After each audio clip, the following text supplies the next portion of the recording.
Olá, sejam bem-vindos a mais um episódio do Pode Empreender. Hoje eu estou com essa maravilhosa, minha paciente, agora se tornando uma querida amiga. Indira, se apresenta para nós, fala um pouquinho mais sobre a sua história. O objetivo desse podcast é nós conhecermos você e tudo de bom que tem para aprender. E as partes ruins, né? Porque faz parte também, né? Faz parte. Obrigada, doutora.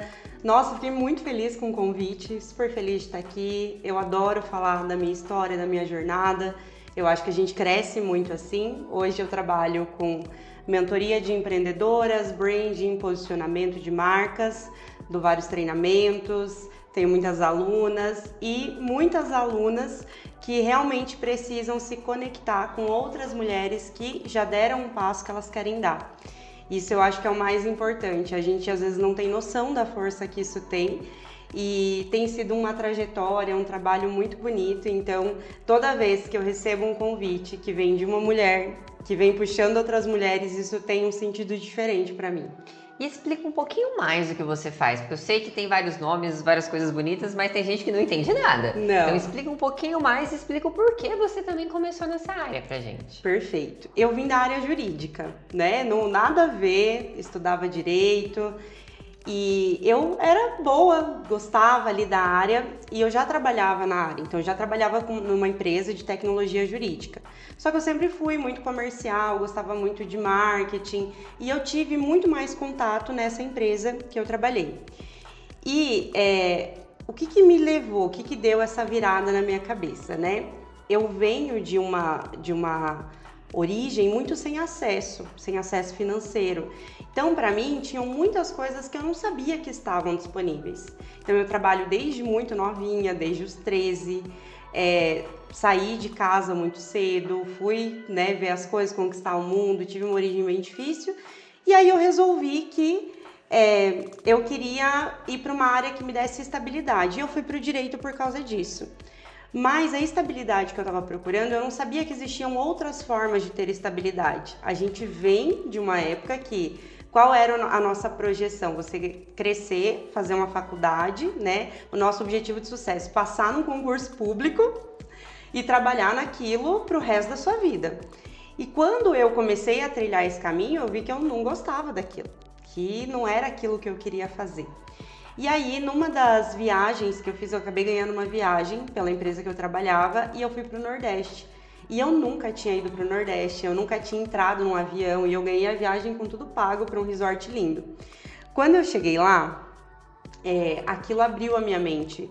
E eu falo que essa é uma parte muito importante, né? Uma das partes que eu trabalho com as empreendedoras.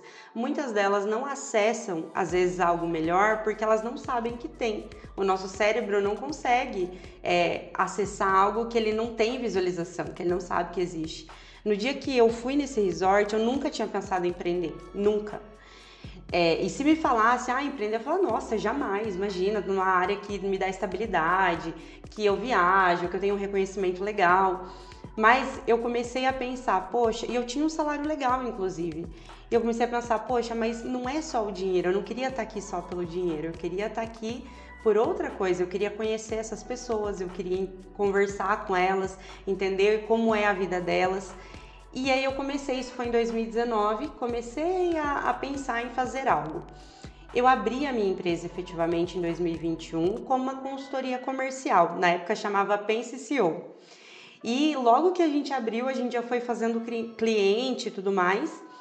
E uma coisa que foi muito legal eu já tinha muito know-how comercial, então quando eu falei que eu ia fazer, muita gente falou, não, eu vou querer, eu quero. Eu falo que às vezes a gente não faz algo porque a gente fica com medo, ou acha que não vai ter demanda, ou não sei, tem medo do julgamento. E foi muito positivo quando eu criei coragem para vir, porque eu já fui fazendo cliente. Tem uma coisa que você com certeza sabe, né, que são as nossas algemas de ouro, né? Que te segura aquele medo de sair da estabilidade que você acha que você não é capaz, mesmo você sendo capaz de fazer aquilo. Com certeza. Só que o medo de perder essa estabilidade, que não é estabilidade, faz com que demore, às vezes, não repense, será que eu vou largar o emprego fixo, com salário fixo para empreender, que eu não sei o dia de amanhã? Sim, eu fiquei 1 ano e meio e eu fui empreender depois da pandemia. Então sempre vinha na cabeça, meu Deus, isso dá uma nova pandemia. O que vai acontecer? O que eu vou fazer? Né? Então eu senti muito medo. Senti medo, fiquei 1 ano e meio ainda empreendendo e trabalhando, até que eu conversei com o meu antigo chefe e ele falou: olha, você é muito boa, você vai crescer na sua empresa, você vai crescer aqui, mas você tem que escolher no que você vai fazer, no que você vai se dedicar para crescer. E aí eu vim migrando para essa área, a ideia era prestar uma consultoria, né, ensinar processo de vendas, etapa de venda. As pessoas têm medo de vender e venda, ao meu ver, é super descomplicado porque tem muito a ver com servir as pessoas, com ajudar de forma genuína, só que as pessoas não veem assim. E aí, quando eu fui fazendo, as pessoas também tinham muita dificuldade. Ok, eu sei fazer aqui, se eu sentar com você, eu sei vender, mas e se eu tiver que postar? O que eu vou postar? E eu sempre fui muito comunicativa, então fui aperfeiçoando nessa área e me apaixonei. E aí, o que eu notei? Que tinha muito mais valor o que eu conseguia ensinar para elas, mesmo à distância.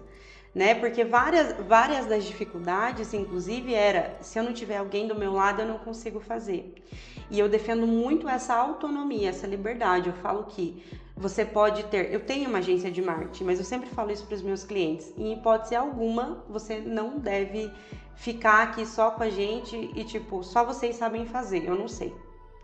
Por quê? Porque você não pode ficar escravo de ninguém.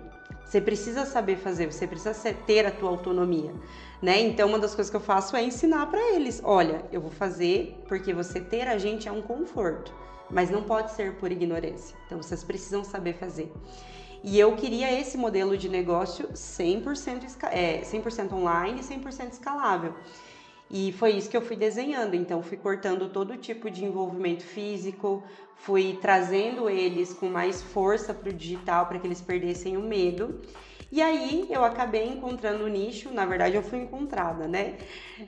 Por brasileiras, portuguesas que estão fora do país, elas estavam procurando uma profissional que trabalhasse com branding, que é justamente você ensinar a marca a comunicar o valor que ela tem, é basicamente isso. Eu falo que muita gente vai duvidar do nosso valor, enquanto marca, enquanto empresa, mas essa pessoa que duvida não pode ser você. Você jamais pode duvidar, você tem que manter. E aí elas me encontraram e muita gente fala assim: mas foi muita sorte, né? 1 em 1 milhão que acontece isso, vira alguém que mora num país que tem uma moeda que é 7 vezes a nossa moeda, né? Então paga muito bem. E aí eu falei assim, bom, pode ter sido sorte, mas o dia que elas procuraram lá no Instagram branding e apareceu o meu perfil e de mais 5 pessoas, das 5 eu era mais preparada, entende? Então, foi sorte? Foi sorte, mas né, a sorte me achou preparadíssima para toda oportunidade que eu tive. Que isso não é em todas as áreas. Até o seu grande público hoje são pessoas que foram do Brasil. Pessoas que foram embora. E você começou esse nicho, né? Não era esse o intuito no início, né? Mas foi indo, direcionando e automaticamente elas vão te trazer mais. Exato. Isso vai gerando uma comunicação uma com as outras, ó. Porque tá fora do país. É o mesmo? Essa daqui faz o meu. E é tudo online. Sim. Venceu a barreira, que é a mais difícil. Sim, estar aqui, né? Tem que estar do meu lado, tem que estar presencial.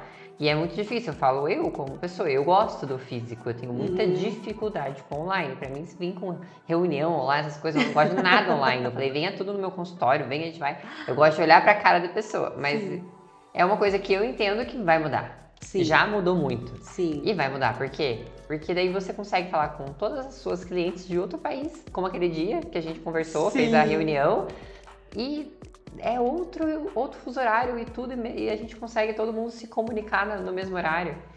E é muito legal, porque não é só qual país hoje que você está atendendo. Eu atendo Estados Unidos, atendo Suíça, atendo Portugal, atendo Reino Unido e, eventualmente, eu atendo Espanha. Hoje, no Brasil, não tem ninguém. Tem gente no Brasil. Tem aqui no Paraná, tem em São Paulo, semana que vem estou indo para uma formação, tem também no Brasil. Mas 80% da minha base é quem está fora do Brasil. Mas eu tenho, sim, uma gama de clientes aqui. E nessa parte desses clientes, o que hoje que você vê que é a maior dificuldade dos clientes? Dificuldade, lidar com a concorrência. Eu falo que a concorrência ela é muito boa, ela é necessária, né? Mesmo que, por exemplo, você seja ótima, você não vai conseguir atender todas as pessoas que você precisa atender. Uma das coisas que eu defendo é justamente você aprender a escalar seu negócio para você sair um pouco do operacional e você conseguir crescer sua base. Porque se todo o nosso tempo de trabalho depende da disponibilidade da nossa agenda, vai chegar uma hora que você vai lotar que você não vai conseguir fazer mais nada, né? Então, esses clientes que estão aqui, eles ainda têm um pensamento muito que o concorrente é meu inimigo. Ele fica lá stalkeando o concorrente. Meu Deus, tem que ver o que ele tá fazendo. Ele fez uma promoção. Eu preciso fazer uma promoção para rebater. Eu acho que as pessoas se fecharam muito. É muito legal o marketing de guerrilha, que hoje a gente vê, por exemplo, entre McDonald's e Burger King. Ai, toda semana tem uma coisa. Sempre tem. E eles têm várias ações que eles fazem juntos. Então, assim, é super legal. É muito, mas essa não é a nossa realidade. Você não precisa viver no marketing de guerrilha com a outra pessoa. Então, qual que é a dificuldade? Veja, quantas cores existem? Muitas, mas... Por exemplo, as cores predominantes que eu uso, marrom, preto, branco, quantas outras pessoas usam essas cores? Agora imagina que loucura eu ver uma outra empreendedora tão boa quanto eu, uma outra pessoa tão boa quanto eu, que usa essa mesma paleta de cores e eu falar assim, lá, tá vendo? Eu não posso fazer nada, porque tá me copiando, porque é por isso que eu vou desistir, porque... Aí não dá, entende? Então, eu falo que o que as pessoas não sabem fazer hoje? Elas não sabem conectar a história delas para fortalecer o que elas fazem dentro do trabalho. Geralmente, a nossa profissão, ela diz muito sobre uma dor que a gente teve na infância. Então, a gente quer hoje, é uma forma de curar isso, quando você encontra o teu trabalho, encontra o teu propósito, né? Eu tive uma professora que eu era apaixonada por ela, que ela me deu o primeiro emprego. E hoje, toda vez que eu penso em sentar, em educar, eu penso muito nela, e ela já até morreu, entende? Então, sempre tem um pezinho lá na nossa história lá atrás, sempre tem uma coisa que a gente quer curar aqui. Mas as pessoas não veem isso, elas veem de uma forma muito rasa. Então, em vez de aprofundar, ok, o que eu vou ter que o outro não vai ter? A bagagem, a história. Então, dificilmente, mesmo que nós duas... que a gente sente aqui e a gente vai trabalhar exatamente no mesmo nicho, você tem uma referência e eu tenho outra. Você viu algumas coisas e eu vi outras, entende? É uma coisa que eu sempre falo para todo, eu não tenho concorrente. Eu penso da mesma forma. Porque ninguém viveu o que eu vivi. Exatamente. Ponto. Podem fazer isso, parecidos, beleza, e eu aprovo, porque é aquilo ali que me faz melhorar.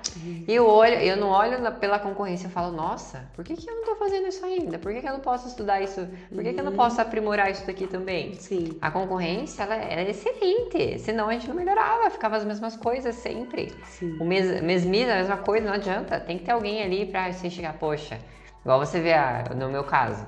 Eu vi um médico que trabalha numa área parecida. Ele tá fazendo uma especialização em Harvard, que agora é a minha que eu quero ir daqui 2 anos. Eu vi e falei, caramba, eu tenho capacidade para isso, por que eu não posso fazer? É uma área que eu gosto também, por que eu não posso? Então, tem que ver a concorrência não como concorrente, mas usar o que tem de bom. E aprender com o que tem de ruim também. Você olhar, não preciso disso para subir no meu trabalho. Posso fazer isso de uma forma melhor. Eu acho que é saber pegar as coisas boas, também dar uma polida nas coisas ruins e você nunca vai ter concorrente. Desde que eu comecei minha carreira, sempre foi meu pensamento. Exatamente. Eu penso da mesma forma. Eu nunca fui mandada embora. Todo o meu tempo que eu tive na CLT, eu saí e fui para uma outra oportunidade. Porque tinha muito no mercado, muita necessidade. Só que às vezes a gente pode estar, isso não só no empreendedorismo, dentro de uma empresa, quanta gente fala, eu não cresço porque fulano tá ali, porque fulano faz isso, porque... Então, esses empreendedores, e isso é infelizmente muito da cultura, a gente tem uma cultura com muita desigualdade e a gente aprendeu que é tudo na meritocracia, então você tem que correr atrás, né? E aí as pessoas começam, em algum momento, existem 2 vertentes. Quem vai fazer, independente das condições, de como tá, diferente de qualquer coisa, independente de qualquer coisa. Tem gente que vai fazer e ponto. E tem gente que vai achar todo o ecossistema como desculpa para não fazer. Então, é muito mais fácil. É muito mais fácil hoje, eu sempre falo isso para as minhas alunas, é muito mais confortável você não ter que se expor no digital. Você não ter que começar um negócio ali e aí seus amigos começarem a falar, agora você tá se achando blogueirinha, é uma blogueira, né? E fala de uma forma super pejorativa, gente. Como se isso fosse ruim, né? Como se fosse ruim, né? Eu falo, gente, vocês são embaixadoras da sua própria marca, vocês precisam estar lá. As pessoas precisam entender que vocês são a cara dessa marca, né? Então, as coisas ficaram meio distorcidas. Os valores, as coisas invertidas. Eu falo que a coisa mais legal é você ver um amigo começando. Né? Hoje eu tenho vários amigos que vieram, que se tornaram alunos, mas no começo não tinha tanto, né? As pessoas ficam muito chateadas com isso. Porque o amigo, ele prefere comprar de outra pessoa do que comprar de você. E para você, ele quer que você dê desconto. Eu não concordo com isso, né? Eu acho que... O que acontece? O que é o posicionamento? É o lugar que a gente ocupa na cabeça e no coração das pessoas. E para isso você não precisa de um Instagram. Se eu falar assim, doutora, pense numa pessoa fofoqueira. Você vai pensar na pessoa, às vezes é a dona Lourdes lá do seu bairro, e você não vai pensar no Instagram dela. Então o posicionamento, ele não exige um Instagram. Então o posicionamento é a sua reputação. As pessoas vão escutar seu nome e elas vão associar a quê? Né? Ao que elas vão associar? É muito mais fácil eu construir um posicionamento positivo na sua cabeça. Porque desde o começo a nossa relação, ela é profissional, né? Eu te contratei, eu te chamei para dar uma aula, assistir um podcast. A gente não se conhece na vida pessoal, na intimidade. Diferente dos meus amigos que me conhecem na minha intimidade, que às vezes já viram uma crise que eu passei. Então essa pessoa vai saber onde é o nosso calcanhar de Aquiles. É óbvio que ela não vai conseguir 100% confiar de cara no nosso trabalho. Ela nos conhece. Né? Como a nossa mãe, o nosso pai, a nossa melhor amiga. Eles podem torcer, eles podem apoiar, mas a gente também tem que ter uma certa maturidade de... Gente, você não precisa de ninguém comprar de você para te validar necessariamente que o que você faz é bom.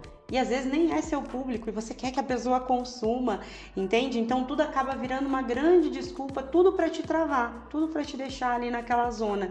E hoje é o ponto principal, assim, da minha metodologia, que eu trabalho com as minhas alunas. Primeiro de tudo, a cabeça que elas têm que ter para vir empreender. Muitas delas já são mães, já são casadas, né? Assim como eu. E não é tão fácil você se dividir, às vezes, e criança, e marido, e casa. Muitas delas ainda estão trabalhando em outro emprego fixo e começando um negócio, começando a empreender.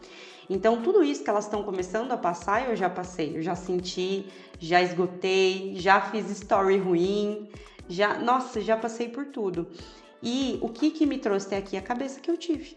Né, a mentalidade, quando o cliente cancela, quando o cliente volta, quando consegue cliente, estabelecer procedimento na empresa, fazer contrato, a gente fica tão animada quando vai conseguindo cliente que a gente não cuida do processo.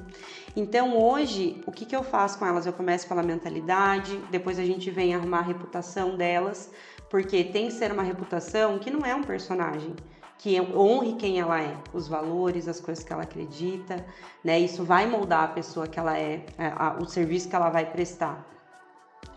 E aí a gente vem para um pilar mais estratégico de criar uma esteira de produtos, tirar ela do processo um pouco, deixar ela respirar, ensinar a delegar, muita dificuldade de ensinar a delegar, porque elas são centralizadoras, é sempre eu que resolvo, eu que faço. Então essa é uma das partes mais difíceis. E aí depois que elas começam a soltar, aprender a escalar, fazem a primeira venda de um outro modelo, aí elas estão, né, prontas para começar suas comunidades, os seus negócios. Então hoje eu tenho aluna de toda que é área, né? Tenho médico, eu tenho leste, eu tenho cabeleireira, tenho toda área que você pensar tem. E isso é muito bom, porque não é pensado no nicho, é pensado em ser humano. Eles são pessoas com problemas iguais os nossos que a gente tem. A sobrecarga, se eu não me programar eu não treino, se eu não me programar eu não como, é igualzinho. Eu queria agradecer a sua presença, contar bem só um pouquinho do que é todo esse universo, porque é um universo muito grande. Sim. Espero que seja a primeira que você venha com as próximas ainda, pra gente falar mais e mais ainda sobre isso, porque Esse trabalho é muita coisa, né? Não tem nem como resumir uma, duas. Não. Cada vertente vai para um caminho e isso gera bastante conteúdo. Então, eu queria agradecer a sua presença hoje. Espero que seja o primeiro de muitos podcasts que você venha aqui. Ai, com certeza. Sempre que me chamar, eu venho com o maior prazer. Obrigada, doutora. Muito obrigada a você. Você pode deixar pra gente suas redes sociais, para poder seguir, todo mundo do canal seguir você. Claro. Meu Instagram é Indira Brandão, com 2 Os no final. E aí lá já tem na bio todos os links dos outros projetos, outras empresas que eu gerencio. Vocês são super bem-vindos, vai ser um prazer conversar sobre o seu negócio com você.